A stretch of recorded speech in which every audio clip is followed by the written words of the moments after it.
Maybe I'm losing it. I don't know. All right, so you've we're recording. I cannot tell you how nervous you're making me right now. Am I recording? Where am I? Ben doesn't like when we do full episodes and forget to record. It's true. It's only happened once. No. It's happened twice? Yeah. Has it? Yeah. Are you sure? And it was the same episode. No. Yeah, because we had recording issues on the first run through. Yeah. And then crap crashed as we were doing the second run through. And we ended up recording that same episode 3 times.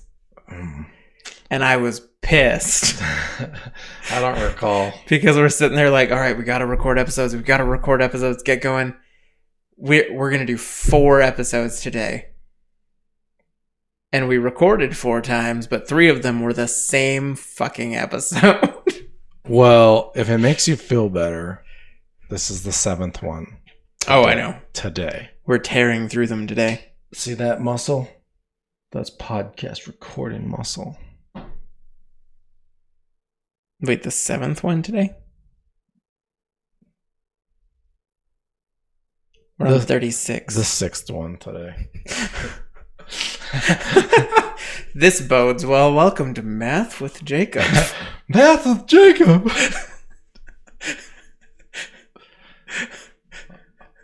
I used to be really good at math.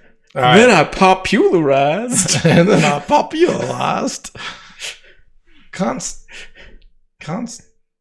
National. I don't even know how I said words now. I wish I remembered. Contributation. Oh yeah, contributational. Oh shit. I didn't think I had alcohol in my house. So you've built an app and you think you're all set for launch. Just uploading it to the server will do the trick, right? Absolutely. You're done. Dunzo.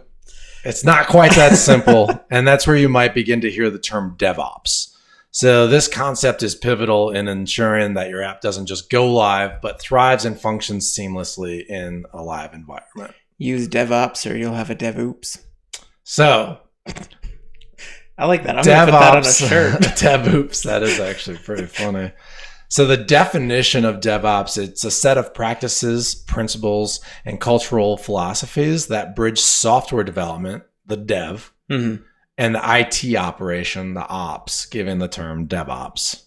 Yeah, and the goal is to improve collaboration, increase deployment frequency, mostly because you're not sitting there messing around with the pipeline and trying to get things to actually deploy. So if everything's smooth, you can deploy more frequently because you're not messing around with stuff. And you want to achieve faster time to market and ensure high quality software. Because a lot of the DevOps pipeline isn't even just take my app live. It's quality control stuff. It's monitoring. It's making sure everything compiles. It's making sure it works in every intended environment kind of stuff. So to give some historical context to this, in the past, there had been a whole lot of like kind of a traditional silo between development and operations teams. They were 2 separate entities. Mm-hmm. And it was the developers do the developing and then they hand it off and say, okay, here's my code. Okay, thanks, bye, best of luck. And that was it. And so challenges that come with that are slow deployments and then like miscommunication, because we've talked about miscommunication in the past just between separate platforms, native platforms. So like your Android team and your iOS team have a different idea of how a feature should work. Miscommunication. Same thing would happen with operations and the software guys, right? So miscommunication, and that adds to frequent bugs. Well, and I mean, especially in those siloed environments, if you think about it, a lot of times there will be dependencies, there will be system settings and system environment variables and all kinds of stuff that goes into software development. And it's that classic, it runs on my machine thing. Yeah, I don't know what you're doing wrong. It runs on my machine. Runs on my machine, and then you hand it off to deploy the operations team to deploy.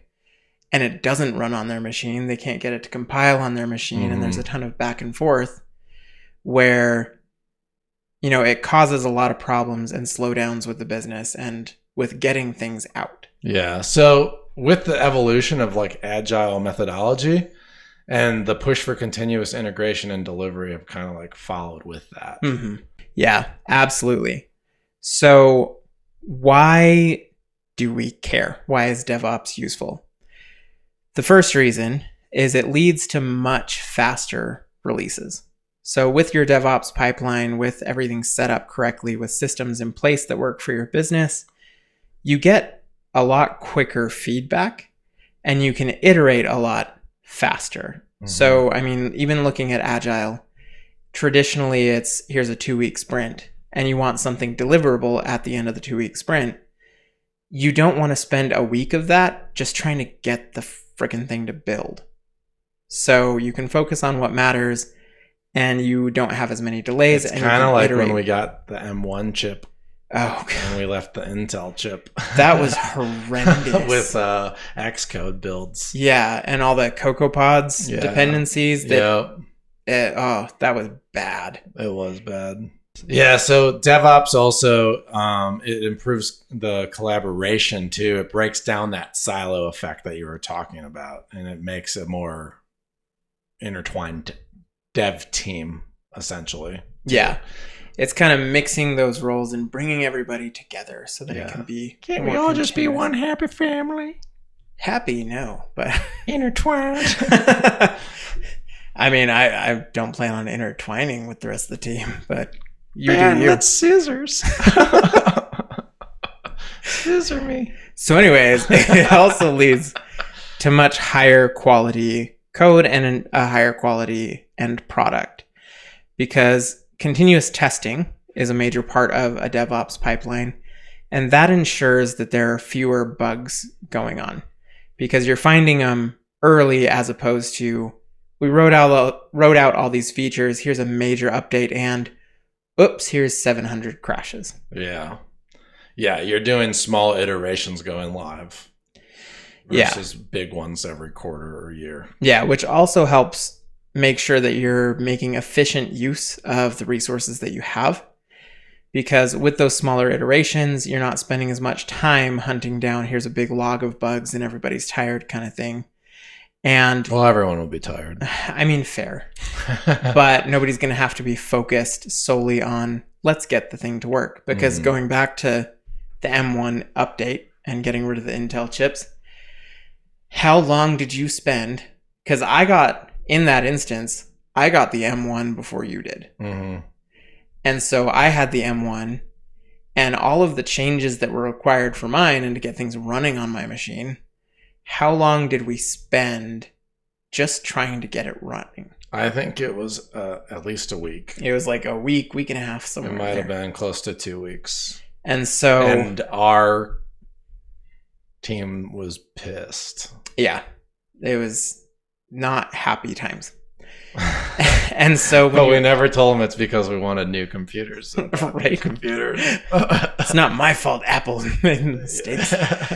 But anyways, when you automate things and you have those pipelines in place, you're not spending 2 weeks reconfiguring things because somebody got a new computer. Yeah.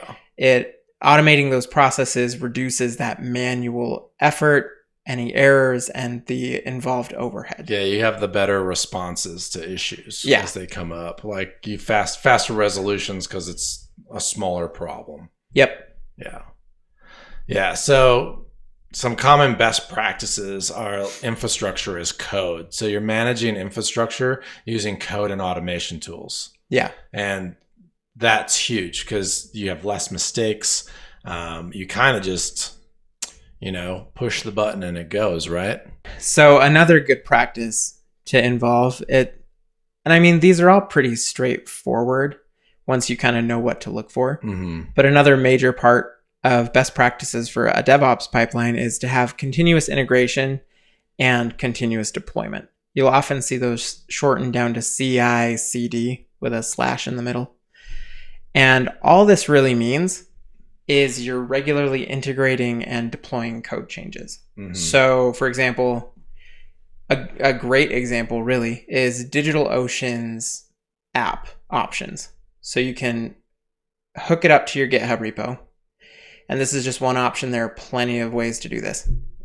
But you hook up your GitHub repo and it will go ahead and if you update whatever branch you tell it to watch, it'll go ahead and update your app for you on DigitalOcean. Yeah, it'll compile, build, run any tests that you have set up, all of that good stuff. And that's that CI/CD portion. It continuously integrates anytime you update that branch. It says, hey, we just got an update. Let's run all the tests.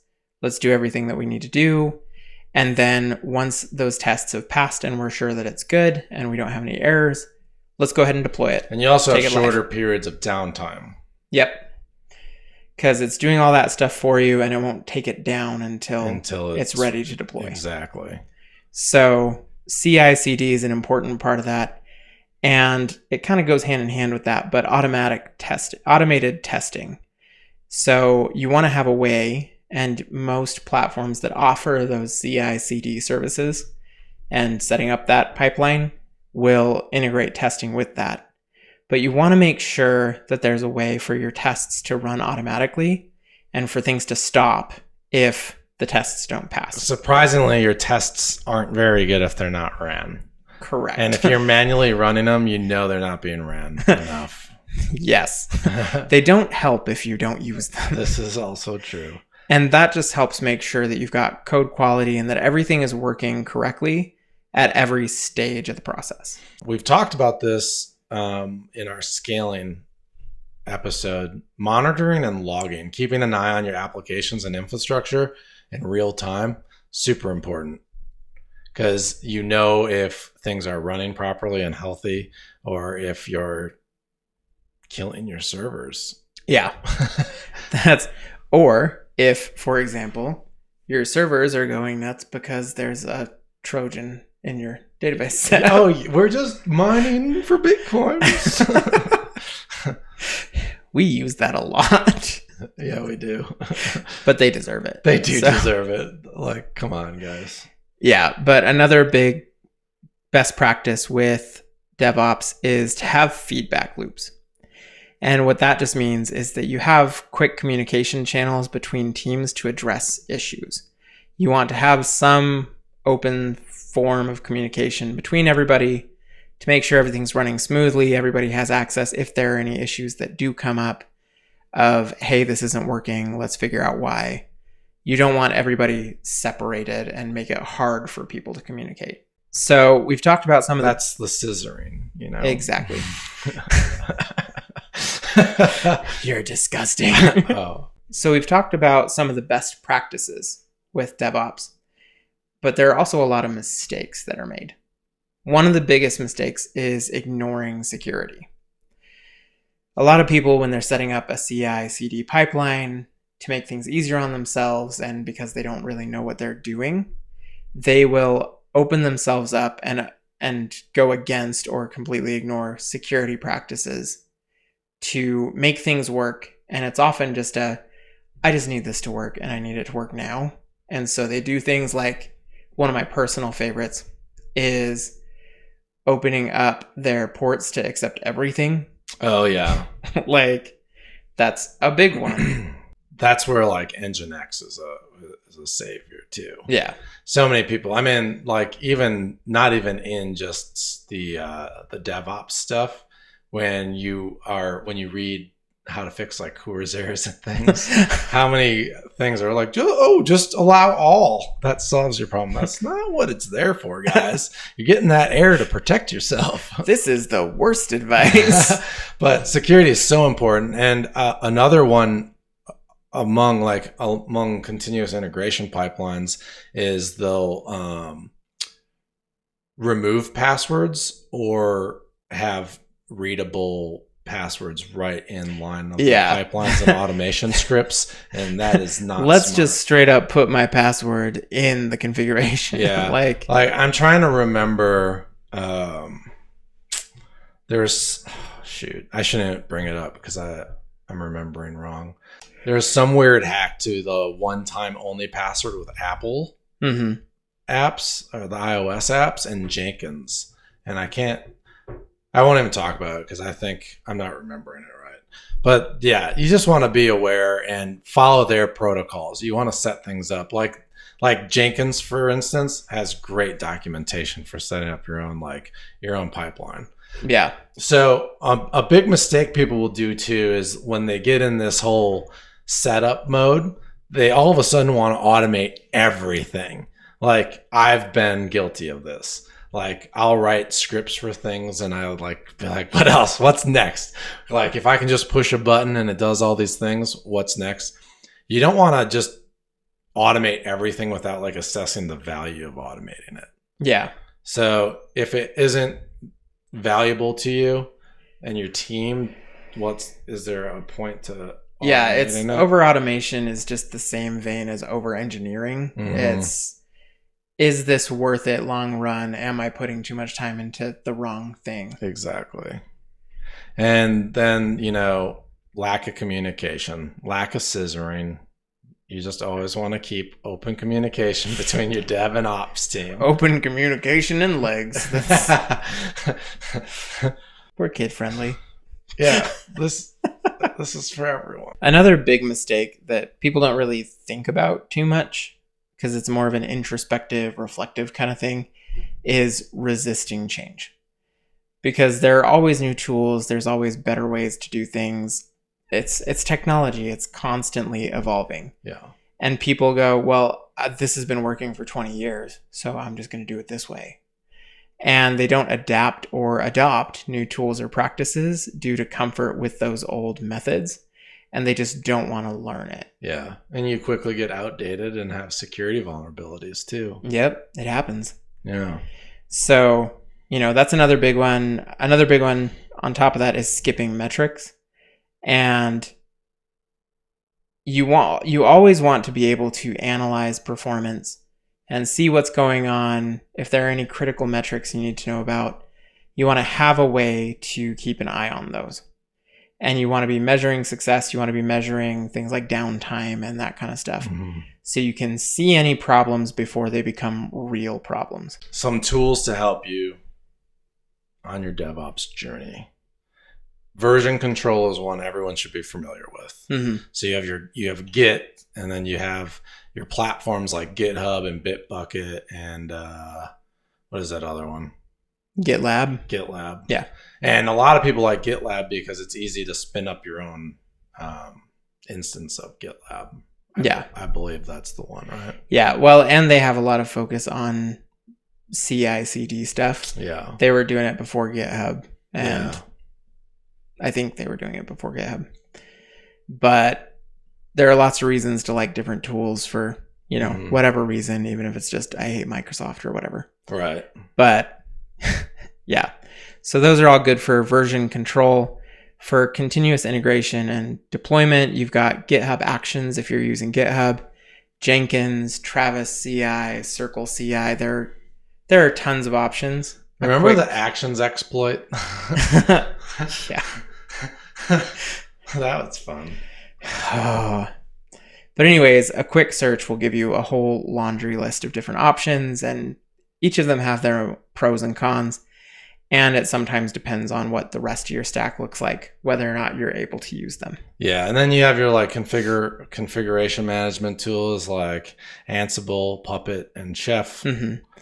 And then another big thing that we're not going to get too much into this because it is a hefty subject. This is DevOps. I'm like if I were to say your ability to have skills from 1 to 10, 10 is you're an expert. Mm-hmm. I think I'm like a 2.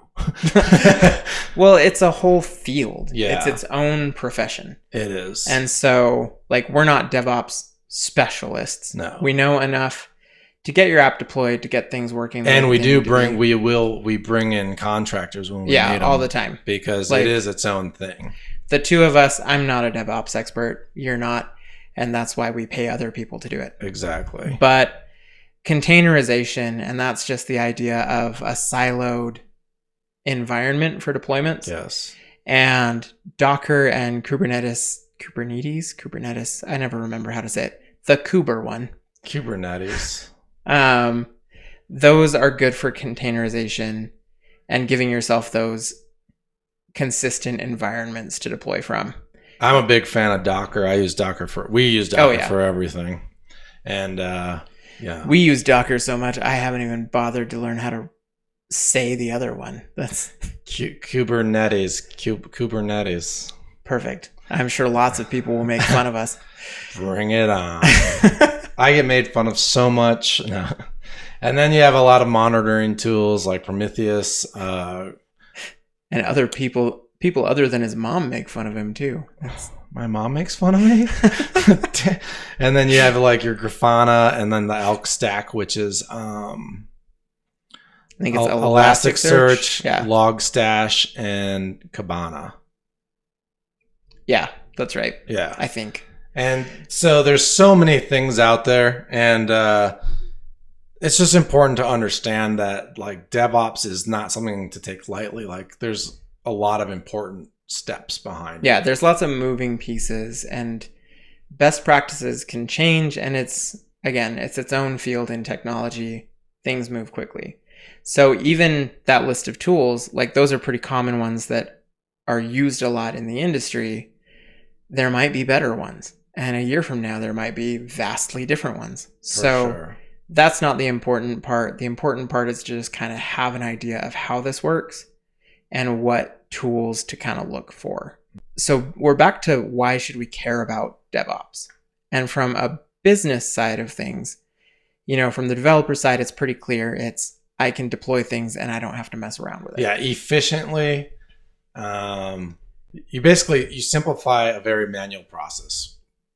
If you don't have continuous integration, right?